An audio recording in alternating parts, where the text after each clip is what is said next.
Hello everybody, welcome to the GSMC Hoops and Heels Women's Sports Podcast brought to you by the GSMC Sports Network.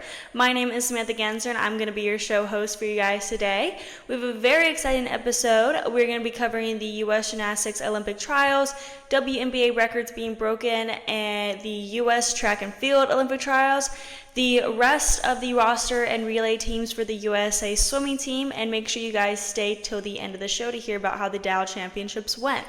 Before we begin, I wanted to ask you guys to like and follow the show and to become a part of our show to tip and donate using the link GSMCPodcast.net. Also, we do get a lot of questions that come in from viewers during the show, so to ensure that your questions and comments get read on the air, I ask that you use this link, GSMCPodcast.net. This puts your questions at the top of the list so that I see them, and of course, it really does help the show. Again, the link is GSMCPodcast.net.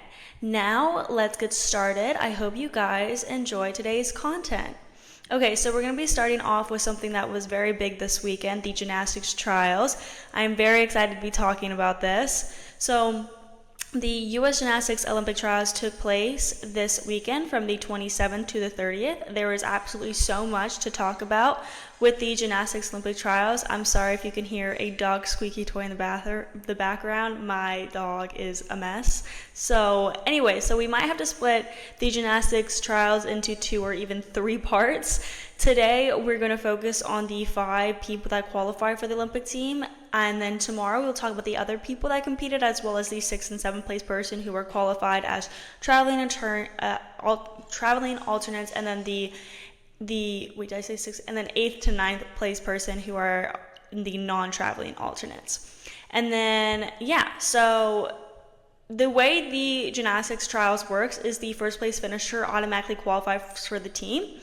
And then the selection committee picks the rest of the people, including 4 other people on the team and 4 alternates. I'm sorry, it's Monday, give me a break. I have a dog squeaky toy in the background. I'm kind of a mess. Anyway, and then 4 alternates. I don't know if you can hear barking now. 2 non-traveling and 2 traveling alternates. But in this case, the people that qualified for the team were the top 9 finishers. The other 2 non-traveling gymnasts were named very late last night. I don't know if it's actually official or not, if they are the non-traveling alternates. I'm still trying to figure that out because it just seems that someone put it on the website and was these are the 8th and 9th place finishers, they're probably the non-traveling alternates, and it's we can't really assume that yet, you know what I'm saying? Anyway, we'll see. That's for tomorrow's discussion, so stay tuned for tomorrow's show because we're going to still be talking about the Gymnastics Trials. Okay, so before we actually get talking about the top 5, I wanted to talk about those who experienced some severe injuries and were unfortunately out of the running for the team. Kayla DiCello and Shilese Jones were solid contenders for the team, possibly even as an alternate, although Shilese Jones I really felt was going to make the team. DiCello was an alternate on the 2020 team, and I was really excited to see how she would do this year. Same with Jones, and Jones is a 6-time World Championship medalist. So what happened was DiCello failed to complete her vault, instead opting to flip over once and land safely on her back. She was immediately tended to by medical staff, being carried off the competition floor.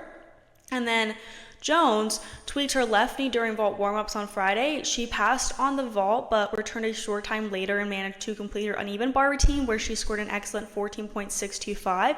Despite doing a somewhat watered-down set, she couldn't match the level of difficulty that she was supposed to do when she submitted her routine. And then Skye Blakely, who finished in 2nd at the expanded U.S. Gymnastics Championships, also experienced an injury, and based on how she would do in the trial, she would have been a solid contender for the team. She ruptured her right Achilles tendon in training on Wednesday, which unfortunately ended her chance of making the team.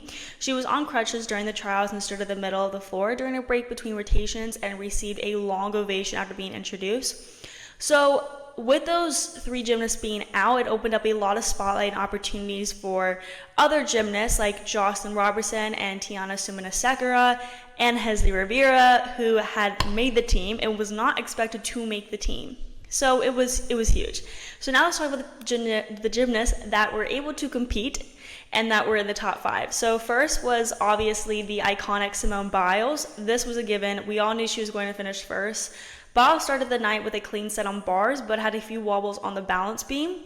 At the halfway point, it was an unusual sight on the leaderboard. Biles was not winning. She was 3/10 behind Leanne 1. A dominant performance on floor carried Biles back to the familiar first place standing. Out of all of her routines, Biles' floor exercise is my favorite. She has Taylor Swift's Reputation music in the background in the beginning, and she has a lot of awesome dance choreo in the end, especially with her ending pose. Her team, actually, like the club she trains at, they actually have an entire different coach to do the dance choreography on floor exercise, which is really interesting. She ended with a score of 14.85 on her first day floor exercise. On the second day, she did just as well on the floor, earning a score of 14.725. Her level of difficulty sets her very much apart from the other competitors. During the vault, the crowd in the arena immediately took to their feet in the fourth rotation when she landed her vault, a Yurchenko double pike. She earned a 15.975, the highest score of the night by over 8 points. The skill is the most difficult jaw-dropping piece of women's gymnastics being done in the world right now. She did a second vault, the Chang, to show the selection committee her prowess for the Olympic vault final. On uneven bars for both days, she had barely any flaws and maintained her usual level of difficulty, earning a score of 14.425 and 14.2. Going back to the balance beam, like I said, she had a few wobbles during her mount. Her first day score for the balance beam was 13.65, and then on the second day, she had another issue where she came off on her side aerial. The rest of the routine was pretty good, and she had a final score of 13.9. You know, she was able to recover, but you could definitely see the frustration in her face. Her all-around score at the end of the second day was 117.225, which is insane if you look at the second place finisher. So second place, moving on, is Sunisa Lee, which was very much expected as she was the 2020 Olympic all-around champion and uneven bars bronze medalist. So yeah, there was a big gap between Biles' all-around score and Lee's all-around score as she ended with a score of 111.675. Lee opened the competition on vault. Her hand slipped on the table, but she was able to pull her Yurchenko double twist around and land on her feet for a 13.525. She then went for the upgraded uneven routine, but brushed her feet to the mat after the barred wall, resulting in a 3/10 deduction. However, due to the level of difficulty, she still managed a 14.4. Lee then opened her floor routine with an upgraded full twisting double layout, which she stuck cold, and I mean stuck it cold. Excellent routine with different music and choreography from what she showed in a few weeks ago at the US Championships. She earned a score of 13.7. Moving on to the next day, she earned a 14.1 on the vault and improving her Friday score by 0.575. And then for her beam routine, I think it's 5.75. Oh my gosh, I literally cannot do math sometimes. And then for her beam routine, it looked a bit different from Friday's routine. On Friday, she scored the highest on beam than any other gymnast. But in the Sunday second rotation, Lee came off the beam after her mount and needed several balance checks to stay on her beam during the rest of the routine. It was not a solid beam routine for her, to be completely honest. She fell, I believe, 3 times total, including one on the mount. She wobbled a lot. She needed a lot of balance checks to kind of stay focused. She scored a 12.825 with execution deductions, knocking her down her routine's high difficulty score. But on the brighter side, during her uneven bars, she stuck her dismount and the crowd rose to its feet. So she recovered there. Her 14.875 on the bars rotation 1 is the highest bar scores of either night of the trials so far that day. So thanks to its high difficulty rating and her execution overall. In third place was Jordan Chiles. Y'all know she's one of my favorites. I love her. She just has the cutest personality and she's so fun. Don't you just want to hang out with her? She hit an all-around score of 111.425, so incredibly close to Suni Lee. To start her competition off strong, Chiles rocked a bar routine of 14.35 points.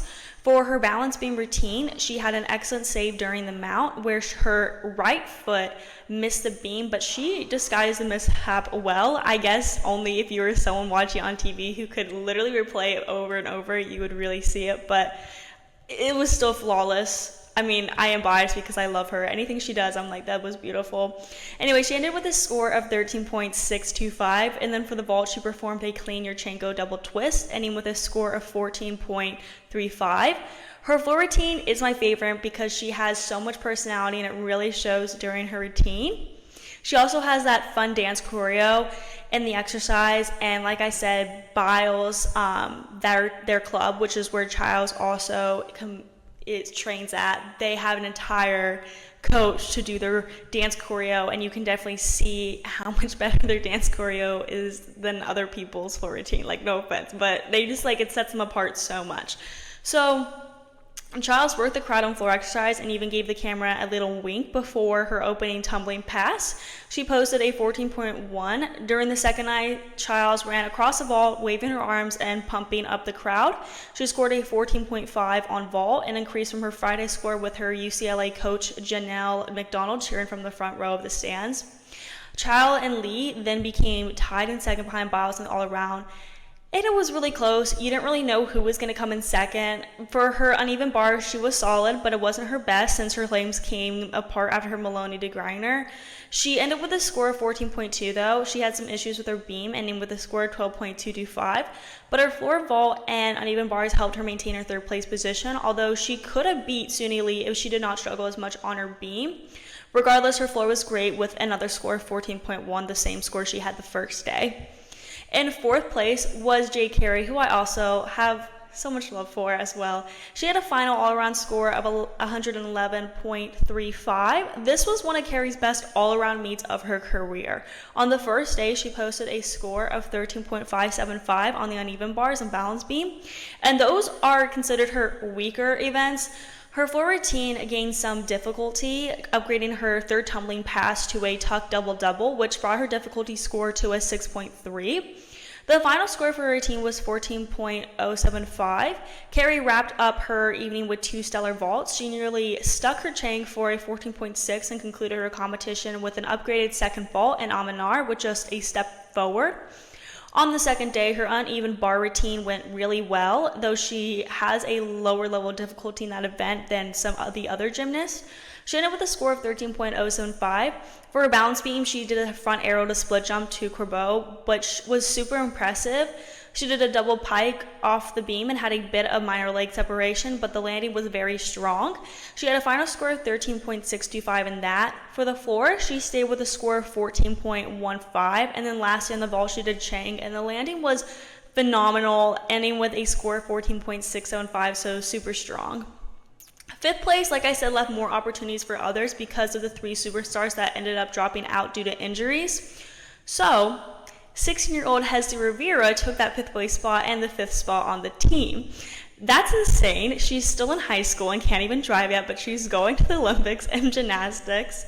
She ended with an all-around score of 111.15. On her first day, you could tell she was more nervous, and she just did overall much better on her second day. On the first day, she got a 13.575 on vault, 14.025 on the uneven bars, 13.7 on balance beam, and 13.525 on the floor. Her level of difficulty is insane for her age. Obviously, I mean, she's going to the Olympics, but coming into the trials, I thought she was going to be a top contender, but at a disadvantage given her age and level of difficulty. However, she was clearly able to keep up with everyone, and even though she did a lot better on the second day, her first day results were very much in line with the top gymnasts at the meet. On the second day, Rivera improved her beam score by 0.575 from Friday, performing the second most difficult beam routine of the second rotation behind Lee. Rivera's first rotation bar score of 14.3 was higher than Biles and Chiles in rotation 2. Rivera also boosted her vault score considerably at 14.2 Sunday compared to Friday's 13.575. Rivera stuck her landing the last punctuation of the 16-year-old, making her Olympic case to the officials. Afterwards, her 14.3 on bars is the fourth highest bar routine score of trials. So she's insane, but I definitely think her uneven bars really gave the huge opening for the Olympic team because she's so talented in that event particularly, and I feel like that's probably one where some of the other gymnasts on the team, it is considered Biles' weakest event, but knowing Simone Biles, like, none of her events are, like, weak. So, like, it's nice to see that Rivera can take her strength in some of those more considered weaker events for other gymnasts for the team, if that makes sense. So, like I said earlier, we are going to be talking about the gymnastics trials some more tomorrow, and if I need a part 3, we will talk about them on Wednesday's show as well. But stay tuned for tomorrow's show when we talk about the 6th and 7th place finishers, as well as the 8th and 9th place finishers who are considered to be the other alternates. We'll see, though. I need to figure that out. We're now going to move into the next segment where we talk about some WNBA records being broken this season. Before we get into that, we're going to be taking a very short break, so I will see you guys very soon.